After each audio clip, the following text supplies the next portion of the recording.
Bismillahirrahmanirrahim. Assalamualaikum warahmatullahi wabarakatuh.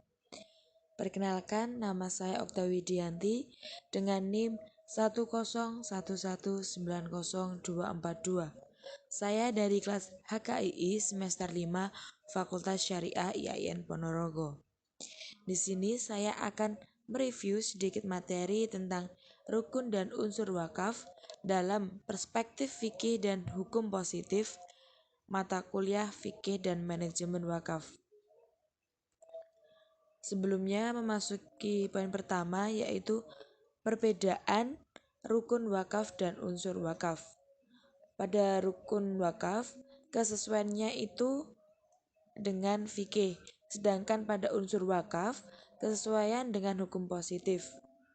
Pada rukun wakaf itu menganut 4 mazhab fikih, sedangkan menurut unsur wakaf menganut pada Undang-Undang Nomor 41 Tahun 2004 tentang wakaf. Yang pertama, rukun wakaf dari segi fikih menurut 4 mazhab. Yang pertama, menurut mazhab Hanafi, rukun wakaf cukup dengan sikhat atau ucapan, maka suatu tindakan wakaf dianggaplah sah. Kemudian menurut 3 mazhab lainnya, yaitu pada Imam Syafi'i, Imam Hanafi, serta Imam Hambali, wakif atau pewakaf, maufu' alaih atau penerima wakaf, maufu' bihi atau harta benda wakaf, dan siha atau ikrar. Berikut penjelasan dari rukun-rukun tersebut. Yang pertama, yaitu wakif. Syarat kewakafan wakif yaitu balik, berakal, tidak dalam tanggungan atau perwalian orang lain, kemauannya sendiri atau tidak dalam tekanan. Kemudian syarat pelaksanaan wakaf tidak terikat hutang, sehat, atau tidak sakit berat. Lalu apakah hanya dari perseorangan seorang wakif itu? Jenis wakif menurut Undang-Undang Nomor 41 Tahun 2004 pada pasal 7, yaitu unsur wakif ada perorangan, organisasi atau terdaftar di Kemendagri, contoh Nahdlatul Ulama atau Muhammadiyah.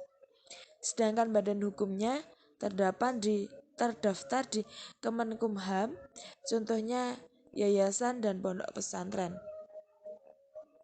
Yang kedua yaitu maufu' alaih. Penerima harus berorientasi kebijakan Hanafi. Penerima harus berorientasi kebijakan.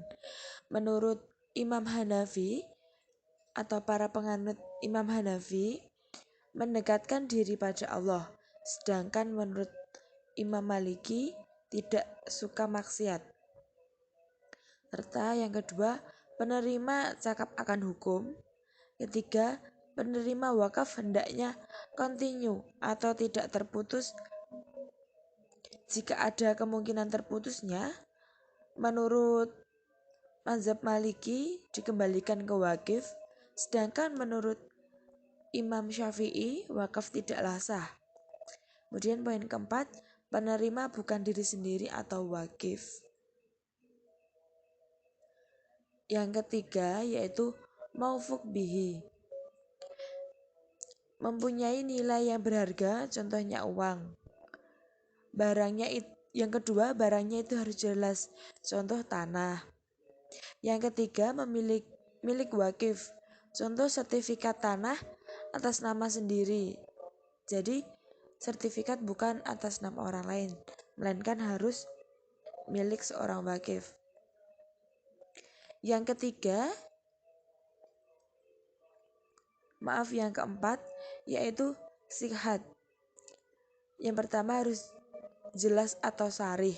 Contohnya, saya mewakafkan tanah ini. Berarti itu hukumnya sah karena jelas. Yang kedua, samar atau kinayah. Contohnya, silahkan kelola tanah ini, lalu hasilnya ke panti panti apa gitu ya. Jadi perbedaan pendapat atau ikhtilaf. Selanjutnya, unsur wakaf dari segi hukum positif. Unsur wakaf adalah seperangkat syarat yang diatur dalam undang-undang wakaf yang ditujukan agar suatu peristiwa wakaf diakui oleh pemerintah dan harta benda wakaf bisa memiliki manfaat yang berkelanjutan. Pada dasarnya, unsur wakaf berisi rukun wakaf serta tambahan unsur dari pemerintah. Penambahan unsur serupa dengan yang terjadi di pernikahan yang mana pengantin diharuskan mendaftarkan diri ke KUA. Unsur-unsur wakaf yang pertama adalah wakif. Wakif adalah pihak yang mewakafkan harta benda miliknya. Yang kedua yaitu ada nazir. Nazir adalah pihak yang menerima harta benda wakaf dari wakif untuk dikelola dan dikembangkan sesuai dengan peruntukannya.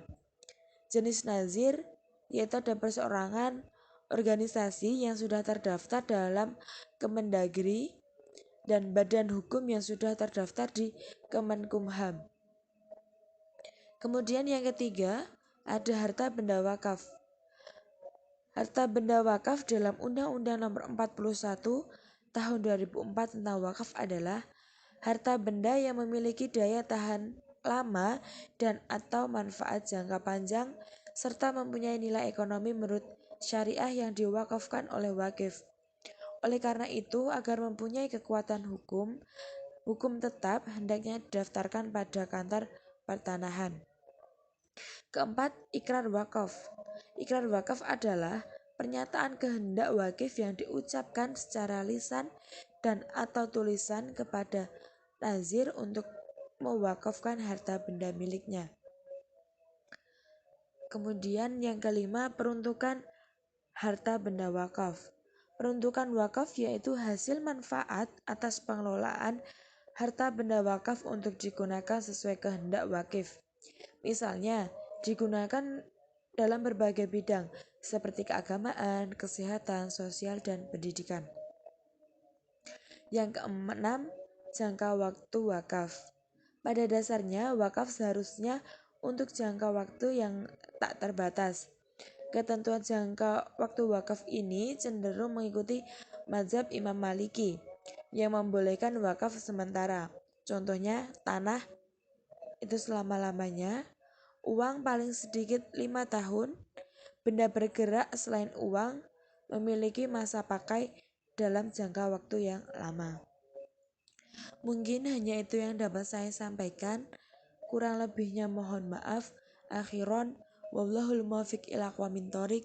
Assalamualaikum warahmatullahi wabarakatuh.